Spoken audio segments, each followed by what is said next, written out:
Kehadiran makhluk halus ini mungkin tidak disekali ramai. Berbanding dengan pokok-pokok kayu yang boleh mendatangkan sumber pendapatan. Kerana semakin berusia sesebuah hutan itu, semakin bernilai khazanah di dalamnya. Jadi, tidak hairanlah ada yang sanggup mementingkan kepentingan hutan dalam kehidupan penghuni alam. Sehingga tanah hutan simpan dicerobot tanpa ada rasa bersalah. Sedangkan khazanah bumi ini adalah warisan yang dipinjam dari generasi akan datang.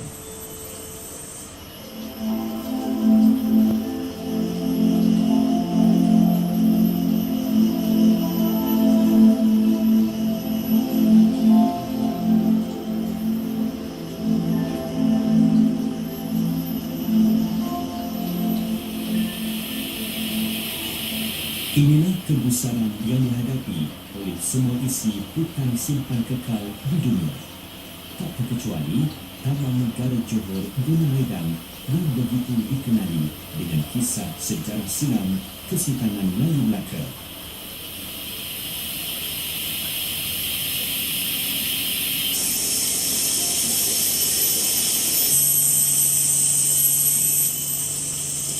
Dan juga cerita hampir 1000 spesies sang semut yang bertugas sebagai jurupertanam sejak dahulu lagi.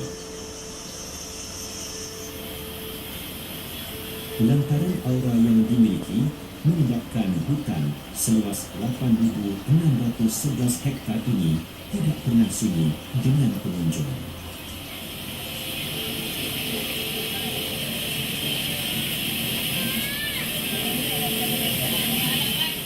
Kalau ikutkan kata orang sini, tempat ni boleh kata keras sikit.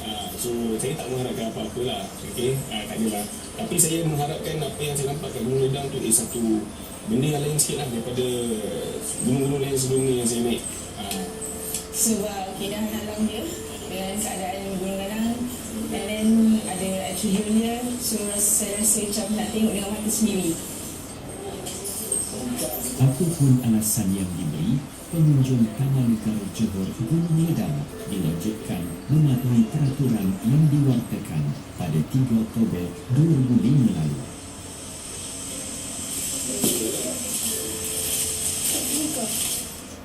Jadi Taman Negara Johor ini kita hadkan bilangan kemasukan pelancong ke Taman Negara Johor Gunung Ledang seramai 350 orang.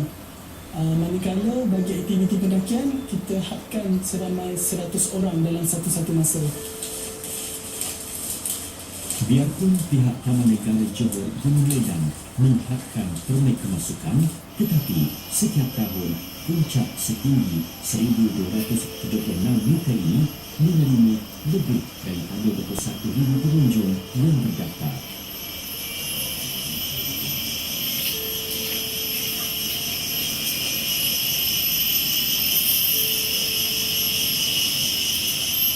Sekatan ini dilakukan dengan tujuan kawasan yang pernah digelar sebagai Gunung Mas atau Mount Ophir oleh Sultanat Barat terus terpelihara dan dikekalkan kelestariannya, kerana di sinilah letaknya Kepelbagaian Rizal Aset Semula Jadi Malaysia.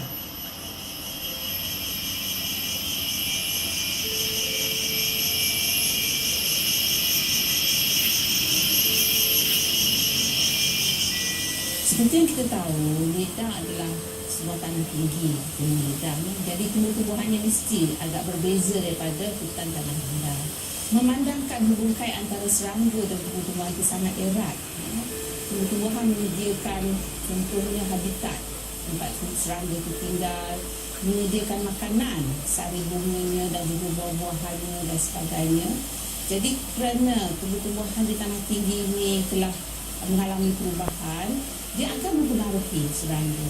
Jadi dari kajian pernah kita lakukan, kepelbagaian serangga turut menurun di kawasan tanah tinggi, dan ini menyebabkan ada kesan juga pada tumbuh-tumbuhan kerana tanah kami tidak dapat diterokai oleh serangga lagi kerana bilangan yang kurang, dan pengembangan juga akan berkurangan. Bagi mengatasi masalah keputusan yang dibimbangi pencipta alam, segala isi Taman Negara Johor Gunung Ledang diletakkan di bawah kuasa perundangan dan juga zon pembangunan berhalangan. Meskipun begitu, ada yang menuntut hak ke atas khazanah semula jadi ini sebagai warisan komuniti setempat.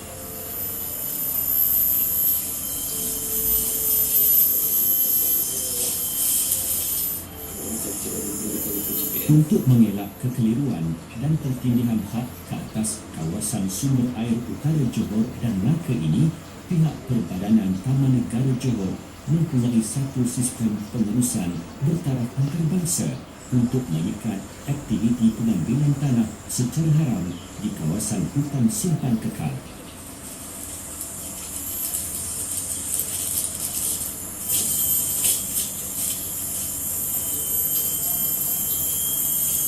Dari data yang direkodkan secara berkala, memudahkan lagi pihak Perbadanan Taman Negara Johor mengenal pasti taktik yang biasa digunakan oleh penceroboh tanah hutan simpan negara.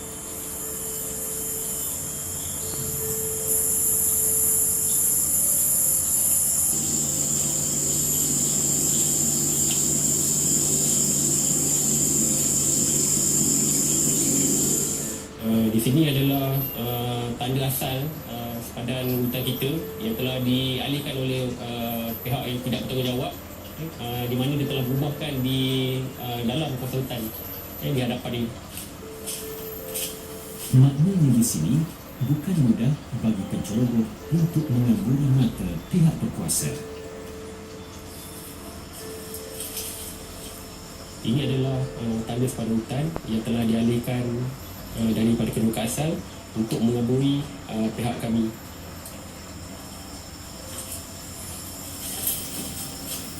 Tetapi persoalannya, sejauh manakah batu persempadanan ini dapat menghadkan aktiviti pertanian masyarakat setempat di kawasan larangan ini?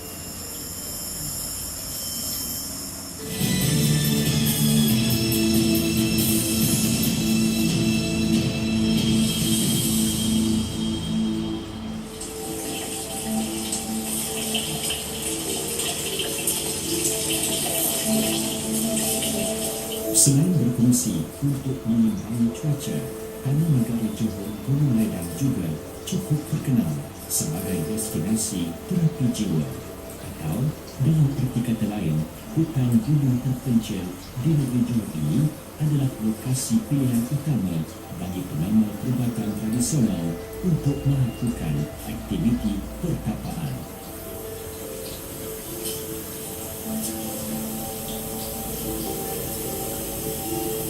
Lantaran mempercayai wujudnya kuasa mistik yang masih belum terungkai di sekitar Gunung Ledang, menyebabkan golongan ini sanggup menghentikan peraturan yang ditetapkan oleh pihak Taman Negara.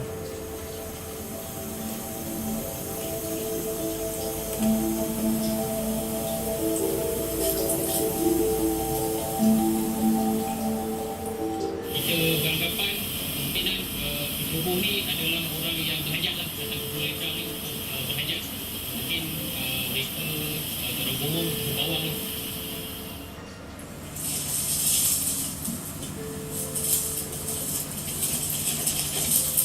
Sementara itu, bagi mereka yang mengetahui nilai komersil kehidupan liar pula, mereka sanggup menceroboh dan mereka hutan sehingga pada ketinggian 700 meter hanya untuk mendapatkan spesies orkid liar yang dikenali sebagai orkid selipat. Ia adalah salah satu spesies yang unik dan mempunyai permintaan yang tinggi bagi peminat orkid liar.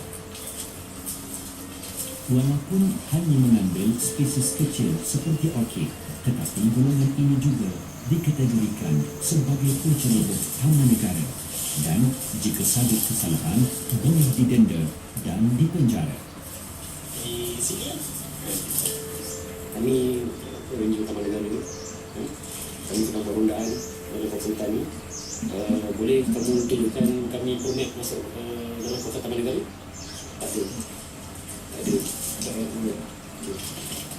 Okey. Okey dia.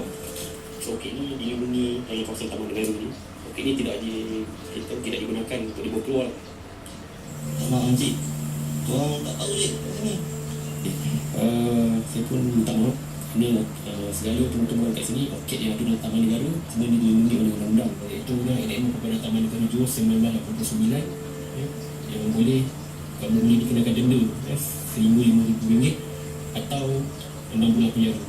Pembusunan orkid biasanya terjadi apabila pendaki-pendaki yang masuk melawat taman negara ataupun orang yang menceroboh dalam kawasan taman negara ni cuba untuk mengambil orkid yang ada dalam kawasan taman negara ni kerana nilai dia. Ada orkid yang dia punya value tu sangat mahal, boleh mencecah beribuan ringgit apabila dijual di pasaran antarabangsa. Itu adalah satu ancaman orkid di kawasan taman negara. Orkid yang cuba diselundup keluar dan dirampas oleh pihak taman negara ini kemudiannya dipelihara di Taman Konservasi Orkid Gunung Ledang. Dibuka sejak 2006, kini menjadi habitat baru bagi 63 spesies orkid liar. Orkid yang terdapat di kawasan Gunung Ledang ni yang kita dah kenal pasti lebih spesies ni, kita dah rekodkan sehingga 78 spesies orkid. So kebiasaannya setiap hari kami akan membuat pemeriksaan di setiap orkid yang ada di sini. Kita akan merekod status tahap kesihatan orkid yang ada di sini lah.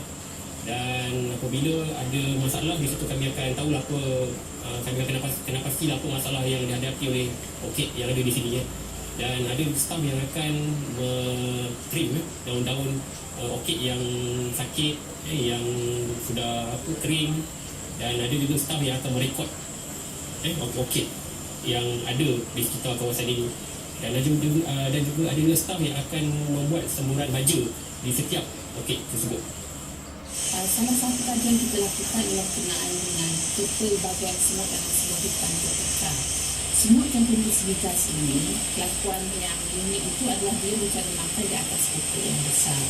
Andai kata telah terjadi penyertaan dan pokok-pokok ini ditebang atau dimusnahkan, tentu sekali kawasan makan serangga-serangga ataupun semut ini akan terganggu. Dan bila kawasan makan terganggu, tentu sekali terjadi keputusan kepada semut ini. Selain itu, dia juga menggemburkan tanah dan kebanyakan membuat sarang di bawah tanah dan membaikkan keadaan tanah dari aspek pernafasan akar dan juga pengairan akar. Pun begitu, masih tidak ramai yang menyedari sumbangan sang semut dalam rutin kehidupan penghuni alam yang lain.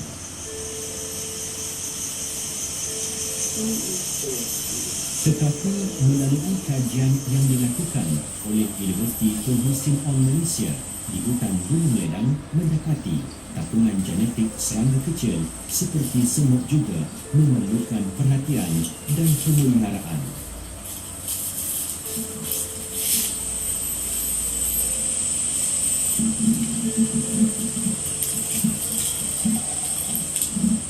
Kerana kehadiran makhluk halus seperti populasi semut dan serangga bukan sahaja menentukan usia sesebuah taman negara, tetapi jumlah populasi semut juga menjadi penanda aras yang mudah untuk mengetahui tahap kesuburan tanah yang terdapat di dalam hutan.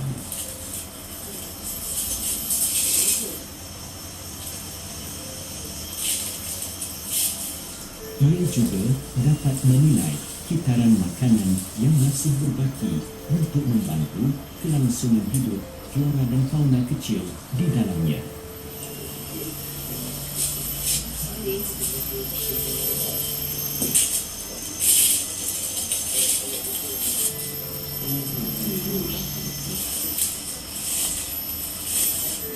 Biasanya saya dah kerjasama dengan dia dah lama. So biar apa yang dia buat research tu, saya dapat gambar, saya tolong dia untuk dia punya research tu. Maksudnya saya kena dengan dia berdua dengan education lah. Kita kena jagalah hutan. So kita kena elakkan pengerukan haram supaya tidak terjejas lah dia punya suasana yang kita ada semula jadi ini. So semut pun tak akan jadi pupus. So hutan negara kita ni pun terselamat lah daripada apa-apa yang ada. Biarpun berbeza, tetapi setiap spesies mempunyai fungsi dalam menerjemahkan tahap kelestarian Taman Negara Johor Gunung Ledang. Semut besar tu kalau kita kepercayaan kita kepada semut besar tu, biasanya kalau kita masuk hutan kan, tempat tu tak diusir atau tak diterka, mana kita boleh nampak dia.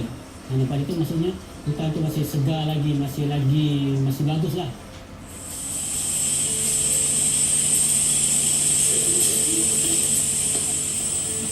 Inilah yang dikatakan kecil-kecil cili api, walaupun halus dan kecil, tetapi kehadiran serangga amat bermakna bagi kehidupan liar di daratan maupun bagi populasi yang bernyawa di dalam air. Jadi, tidak hairanlah makhluk halus yang bernama serangga dan semut masih mengekalkan habitatnya di sini.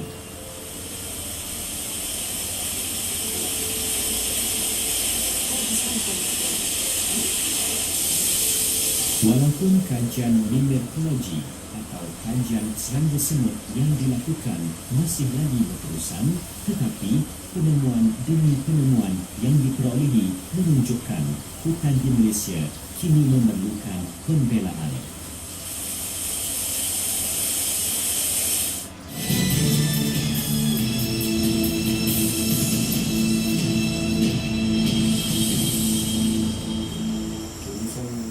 Bagi pihak berkuasa, mereka hanya mampu meningkatkan operasi penguatkuasaan untuk mendidik masyarakat supaya mencintai hutan kita. Aktiviti mengukur sepadan hutan ini adalah aktiviti mencuci sepadan hutan.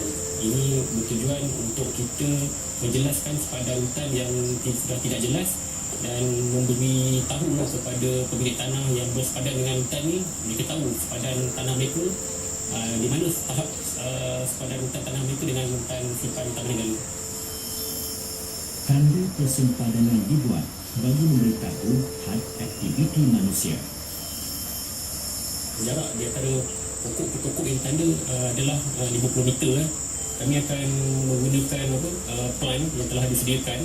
Segi plan yang disediakan ini telah ada kedudukan penanda sepadan hutan dan kedudukan grade GPS, dan kami perlu menggunakan GPS untuk mencari tanda kedudukan yang asal, dan di dalam plan tersebut juga terdapat bearing yang menentukan di antara batu sepadan ke batu sepadan yang lain, dan kami akan mempandukan kepada yang telah ditetapkan di dalam plan. Manakala tapak semayan pula diusahakan bagi menggantikan pokok-pokok tua dan tumbang secara semula jadi.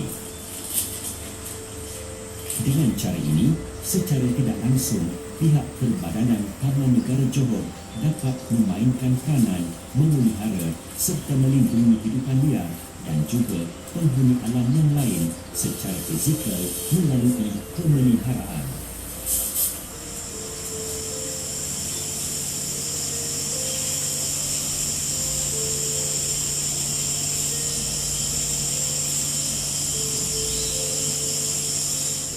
Kita ada buat penanaman semula melalui aktiviti penanaman semula yang mana kita jadikan satu program ini iaitu program konservasi lah, di mana kita nak pulihkan semula spesies tersebut. Apabila dia mencapai 6 bulan, kita akan pindahkan dia untuk ditanam. Jadi kemandirian spesies tersebut akan terjagalah dan terjamin spesiesnya. Hutan sini tak begitu besar. Jadi sebarang gangguan, sebarang perlukaan, sebarang pembangunan yang dibuat, itu saya rasa mungkin elok dielakkan. Ya. kerana sebarang gangguan berlaku pada tumbuhan maupun tanah di sini, tentu sekali akan mengganggu serangga-serangga yang sekian lama telah menjalankan servis atau khidmatan untuk memastikan kesuburan tanah, memastikan pendungaan, memastikan decomposition, penguraian itu berlaku dengan baik. Dan tanpa serangga-serangga ini, dunia tidak akan macam hari ini. Kalau boleh hutannya biarlah kekal dengan alam semula jadi dia, so supaya generasi kami yang baru ni dapat mengenal pasti asal usul Taman Negara Johor Gunung Ledang ini kekal dari segi kepelbagaiannya, kemandirian dia, supaya ekosistem ini akan dihayati, akan dapat dikongsilah daripada generasi ke generasi akan datang. Inilah warisan khazanah ilmu yang amat berharga untuk dibekalkan kepada generasi akan datang. Hidupnya tidak pernah berubah lokasi. Dari sekecil-kecil makhluk serangga sehingga outfit liar yang beraneka rupa, masing-masing memerlukan ruang selesa, bukan undang-undang untuk menyedarkan manusia.